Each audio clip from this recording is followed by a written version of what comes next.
rise, blurring between supercomputing and HPC. Acceleration of performance improvement due to the AI and disaggregation are driving significant changes at the leading edge of the computing. Supercomputers and high-performance computers are becoming increasingly difficult to differentiate due to the proliferation of the AI, which is driving the huge performance increases in commercial and scientific applications and raising similar changes for both. While the goal of the supercomputing and the high-performance computing HPC have always been similar, blazing fast processing, the markets that they serve are very different.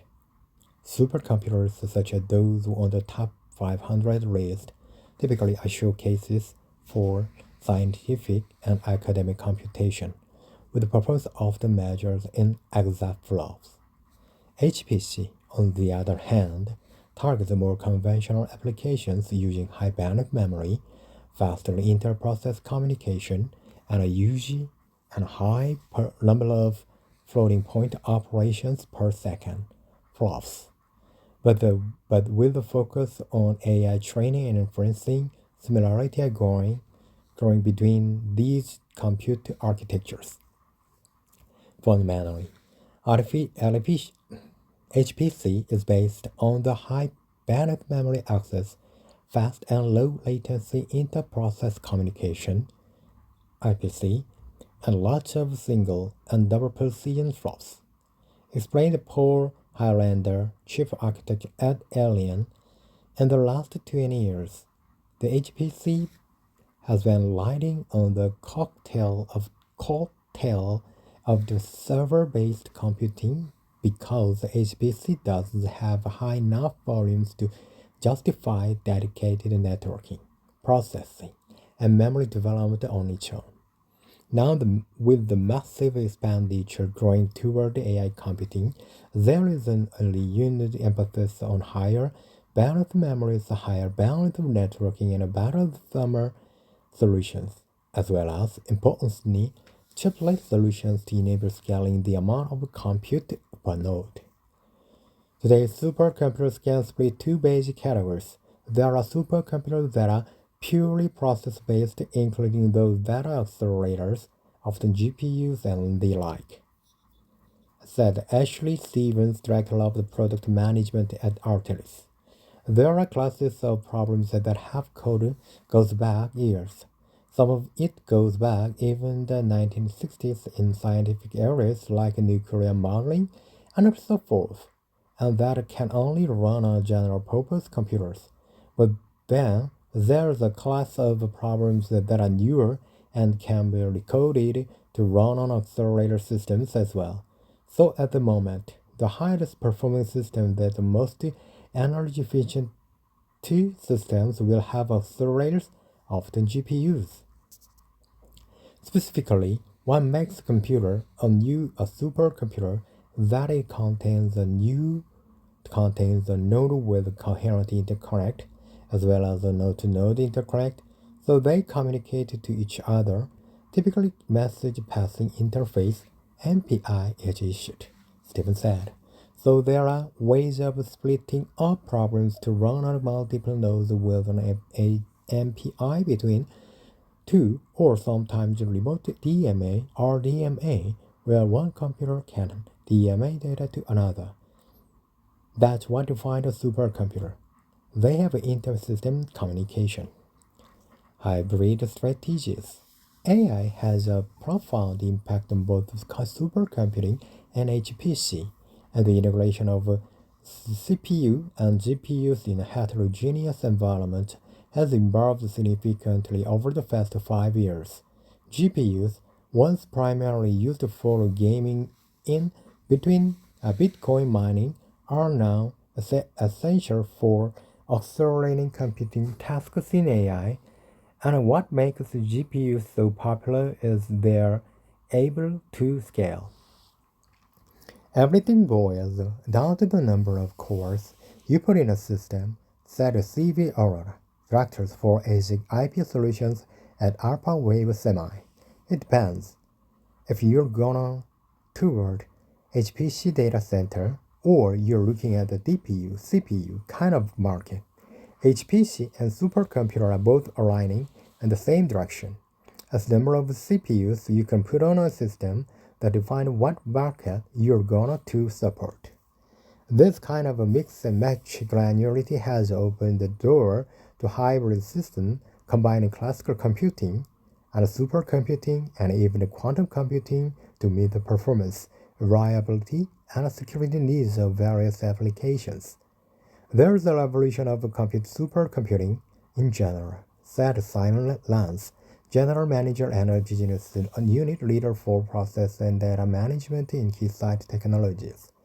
But then you have quantum as well, and economy is starting to really gain momentum in the high mathematical type of compute application, things that have to do computation at a very speed, aggressive rate. We are seeing more than supercomputing going into quantum. That's really where quantum computing is really strong now. When it's processing information from various sources, whether for AI, for example, to try and make sense of what it's trying to process in real time. That's where we are seeing the but nature evolution of computing. This exacerbates some familiar challenges, though. When we look at the supercomputers 5 years ago versus today, the advancement have been astonishing. Said City Research, worldwide leader for high-performance computing at IBM. We have supercomputers that can model calculation at unprecedented speed at exact scale levels, whereas 5 years ago we couldn't do that. With that has come challenges. As we become a society, the more conscious of our energy and efficiency with this supercomputer, how do we make them more energy efficient? Those challenges now cross into both computing domains, with the AI creating an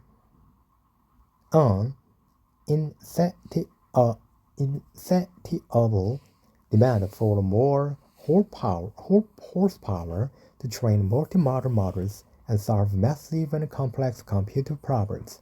This concept of an AI factory of consuming and producing tokens is a tremendously compute-intensive study, said Rob North, Group Director for Strategy and New Ventures at Cadence. This is spreading like wildfire, driving changes throughout all of our ecosystem in terms of what people consider supercomputer to what is considered a acceptable amount of computing in consumer devices. To the size of computation you are looking in terms of what people consider supercomputer to what is considered an acceptable amount of computing in consumer devices. To the size of computation you're gonna have in your car to what is gonna be a humanoid robot or a drone.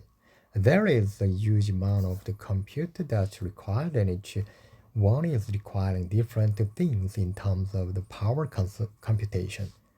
Then the thermal envelope is going to fit in the connection to the power grid. How long can it be walking around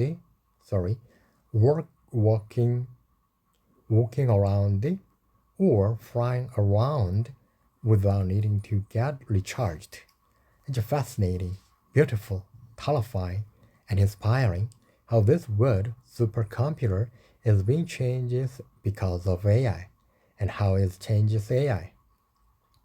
The size of the supercomputers is what allowing us to make these new frontier models, to make these multimodal models, to be able to start talking about physical AI, talking about the ramifications of what it takes to create a serviceable humanoid robot, and how it's that different than a chip going in a car, or chip that's gonna go in a new data center. Key enablers. At the epicenter of this convergence are technological advancements such as high bandwidth memory communication within and between different dies, and chiplet-based solutions that can massively scale. All of these are essential for meeting the demands of AI, which requires substantially computational power for training multimodal models and performing inference tasks. At the annual Supercomputer Conference, what has been going for the last 5 to 7 years is the topic of convergence, said Stephen Wu, fellow and distinguished inventor at Rambus. At the highest level, if you look at the top supercomputers and the top 500 list, it's dominated by the machines that have not only traditional CPUs, like from Intel or AMD, but also have lots of graphics or AI engines from NVIDIA or an AMD.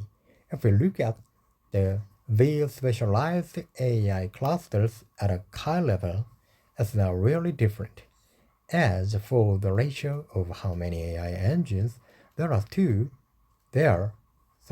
how many AI engines there are to traditional CPUs, that will change depending on the makeup of the supercomputer or the AI cluster. But if we are talking about the 30,000 foot view, they are very similar. Then you start realize a lot of these benchmarks that people run in the supercomputing world can run pretty well on these AI supercomputers and vice versa. So it's causing a lot more discussion about this convergence. Does there need to be a separate class of machines that only serve the supercomputer market? At the same time, does AI become so fundamental that these two are merging together? This convergence also presents challenges. Energy efficiency and sustainability are major concerns because supercomputers consume huge amounts of power. Cooling systems and advanced packaging techniques are necessary to manage the thermal envelope and ensure efficient power delivery. Additionally, data movement has become more expensive than computation, necessitating the new approaches to minimize data transfer and improve overall system efficiency. Many of the technology drivers in AI find their way to supercomputing and vice versa.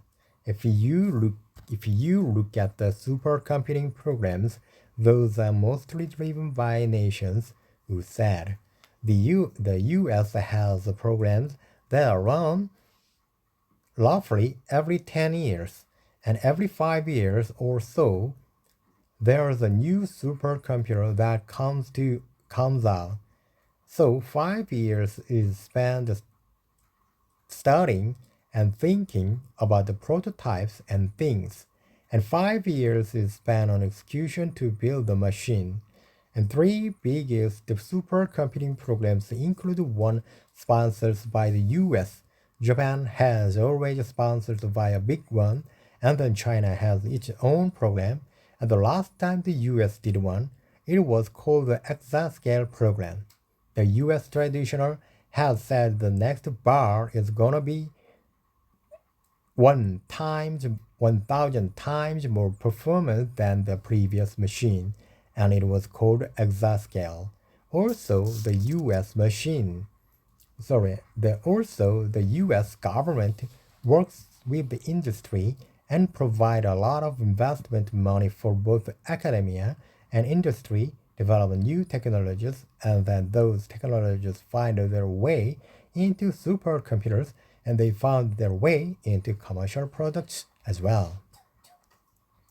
AI is helping narrow the performance gap between the supercomputers and HPC as well. NVIDIA's Grace Black came out last year, and Rubin is coming out this year.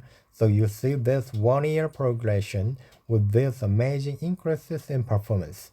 Both are incredibly important technology drivers, but AI seems to be on faster development cycle right now. The goals between machines aren't necessarily as lofty as in the supercomputing program, which is 1,000 times better. It's hard to do that on a year-to-year basis in AI, but they do make tremendous strides every generation. The challenge of data movement. An additional pressure when it comes to supercomputing advances is data movement. It's been well understood for more than a decade that data movement was a big problem. The exascale program has done a number of studies, and there were so great a presentation about. If you just follow the technology development curves, you see the data movement is becoming more expensive than computation, Wu said. At the time, there were a projection and very well thought out and very well articulated studies which concluded this gonna be the problem.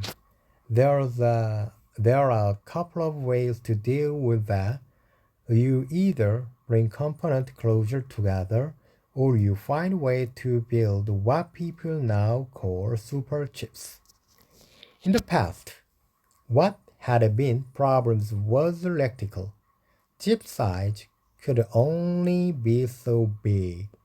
But now they are finding ways to exceed that by stitching together multi-electrical size die, and they are now right next to each other. So if you look at the 5 feet away, it looks like one big chair, and they are connected to a substrate, we explained. All that been enabled by advanced packaging and things that our industry has been working on based on things like HBM. There's a virtuous interaction that are going on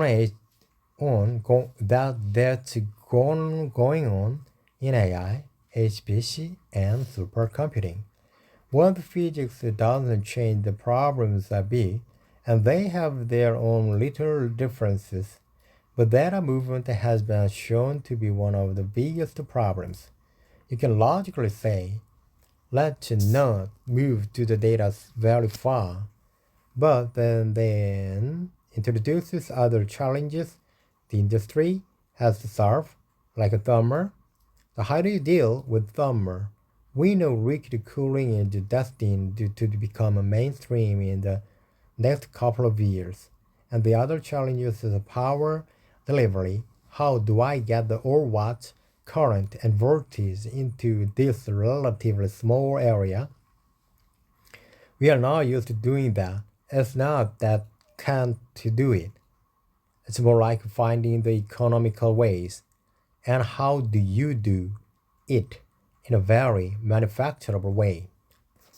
All of this raises some complex partitioning challenges as well because the distance affects time to results. We've got so much processing compute power now, but we've got the latency problems now between the processors. And then the processing is spraying or giving the result back in real time that we demanded to be. Static site length.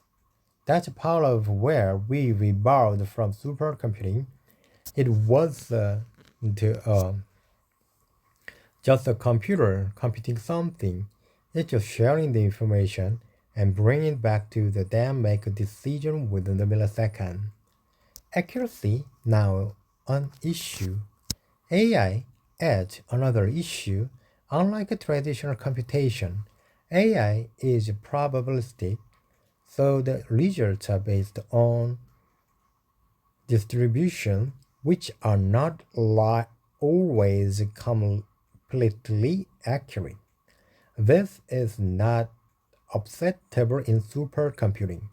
It needs a different amount of accuracy, artist Stephen said. In scientific computing, typically you use double precision 64-bit, occasionally 32-bit, But these AI things may be using only 8 or 16 bits. OpenAI is obviously AI rather than a traditional supercomputing type applications, but there are requirements to run code that goes back for years. A lot of this lately is AI training. The things I was involved with in the past was more trying to run old Fortran code from 80s at a good performance.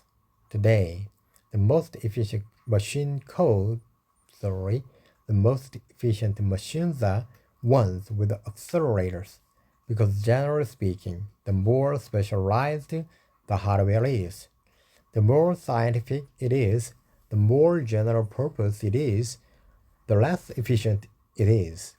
GPUs are only suited to certain things. If some code is written in Fortran, it would be easy. It would be easy to get it done. And even if they do, although they support I triple E floating point, they don't necessarily support all of the different modes and corner cases that a normal computer would. So they are okay for certain classes of problems, but not necessarily all cases.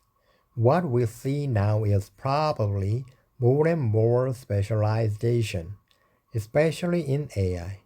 You've seen that already, with people focused more on particular problems rather than a more general purpose computing that makes it more efficient. More than technology. Beyond the technical aspect, the term supercomputer holds significant cultural and inspirational value. It represents the bleeding edge of technology and serves as a vehicle for the next generation of engineers and scientists. A supercomputer is just engineering, said Cadence North. At the supercomputing conference, there are lots of people who are gonna tell you the exact scientific definition of supercomputer, but I have to say it doesn't matter. The word supercomputer is a more important word for science communication than it is for science. It carries power with it because it changes over time. There are pictures of ENIAC in a room, and then people pull their phone out of their pocket and say, I've got that here. So to me, the word supercomputer is more important in a cultural and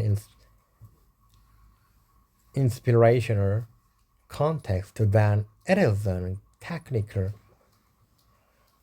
context. Supercomputers are what help inspire the next generation of engineers. They are terms that democratize what we do and help other people understand what's going on in engineering. So supercomputers shine a light on what is bleeding edge, where we are going, where are we going, what are the real cool problems we are solving, rather than a lot of stuff they're right in front of you. They are trailblazers. So the all of the energy efficiency and sustainability. As supercomputing and HPC systems continue to evolve, energy efficiency and sustainability have become more critical considerations. The immense computational power of these systems requires immense amounts of energy. To address these concerns, researchers and engineers are developing new technologies and approaches to improve the energy efficiency of supercomputing and HPC systems. This includes the use of advanced cooling systems to manage the thermal envelope and reduce energy computation. Additionally, efforts are being made to optimize the design and architecture of these systems to minimize power consumption and improve overall efficiency. Many see the biggest challenge for HPC and supercomputing to be energy consumption and power consumption. Taking the worst case example, the Stargate system that was announced by Microsoft, OpenAI, and SoftBank is gonna need 5 gigawatts. Artist Stevens said that bigger than any nuclear power station in UK or the US, although there are some that big in the world. So in other countries, typically nuclear reactors are about 1 or 1.5 gigawatts, so Stargate will need 3 of them. A nuclear power station takes at least 10 years to build. By that time, are they still building the same thing? Things move pretty quickly in our industry, so you can imagine building a power station for it. What you targeted may not be what you end up doing by the end of 10 years. One of the biggest challenges is power consumption. That the top supercomputers right now take about 3 megawatts of power. Some of them even more. I was in a study for a Fugaku supercomputer almost 15 years ago. At the time, the assumption was the limit was 10 megawatts. But now we have a system taking 3 times that at 330 megawatts, and they have a plan to build a gigawatt type power plant. So the power efficiency is gonna be really important. The limit to the computing performance is actually energy consumption, and that's something that has to be really considered. Putting the pieces together differently, supercomputer paved the way for heterogeneous integration on a massive scale. The chiplet concept brings the approach down to the package level. We are putting all these different things inside a package now, said Su Hun Fung, Principal Product Line Manager for Chiplet at Alpha Wave Semi. That's just one big monolithic die that's disaggregated.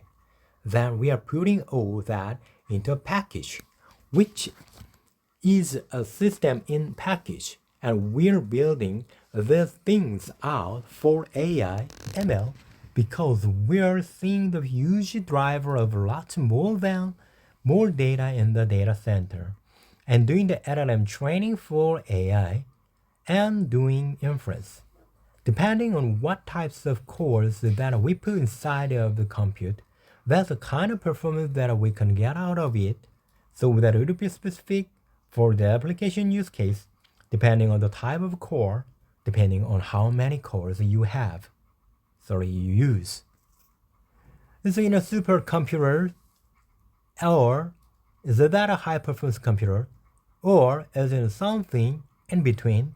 The answer is always obvious and is becoming less so as the amount of computing as a given amount of time continues to accelerate. Okay, today I read this article, Lines Blurring Between Supercomputing and HPC. Thank you for your time. See you next time.